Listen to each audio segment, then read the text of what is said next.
টি-20 ক্রিকেটে বাবর আজমের শেষ দেখছেন সাবেক ক্রিকেটাররা।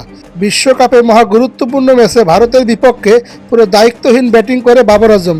এই বিষয়টা নিয়ে চটেছে পাকিস্তানের সাবেক ক্রিকেটাররা। শোয়েব আখতার তো বলে উঠলেন যে আমি টি-20 ক্রিকেটে বাবর আজমের শেষ দেখে ফেলেছি। আরেক সাবেক ক্রিকেটার মোহাম্মদ ইউসুফও বলেন একই কথা। পাকিস্তানের সাবেক ক্রিকেটাররা বাবর আজমের উপরে খেপেছে। ইন্ডিয়ার বিপক্ষে এত গুরুত্বপূর্ণ ম্যাচে তার এই হতাশাজনক ব্যাটিং দেখে বাবর আজমকে নিয়ে এই মন্তব্যগুলো করছে পাকিস্তানের সাবেক ক্রিকেটাররা। ইন্ডিয়ার বিপক্ষে আকসার প্যাটেলের বলটি তিনি খেলতে পারেননি বা ক্রস ব্যাটে ব্যাট করতে গিয়েছে। বাবর আজমের উপরে চটেছে পাকিস্তানের সাবেক ক্রিকেটার শহীদ আফ্রিদি ও মোহাম্মদ শেহজাদ।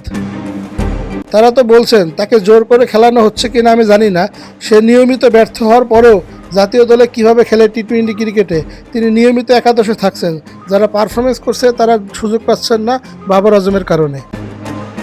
তরুণ ক্রিকেটার খাজা নাফি থেকে শুরু করে ফখর জামান কেউ সুযোগ পাচ্ছেন না বাবর আজমের কারণে। তাই তো বাবর আজমের উপরে ক্ষিপ্ত সাবেক ক্রিকেটাররা আরও বলছেন যে যারা পিসিবি পরিচালক রয়েছে তাদের আত্মীয় স্বজনদের আপনারা খেলান।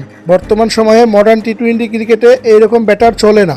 বাবর আজম যেন হারিয়ে গেছেন, নিজেকে খুঁজে আর পাচ্ছেন না। টি-20 ক্রিকেটটা যেন ভুলেই গেছেন কিভাবে খেলতে হয়।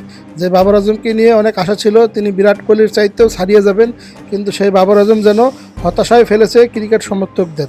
হয়তোবা বাবর আজম টি-20 ক্রিকেটে 4,500 রান পার করেছে, কিন্তু তার স্ট্রাইক রেট বর্তমান সময়ে এই যুগে এসে এরকম চলে না। বাবর আজম কি নিজেকে খুঁজে পাবে নাকি হারিয়ে যাবে তিনি? বাবর আজম কি তবে নিজের শেষটা দেখে ফেললেন?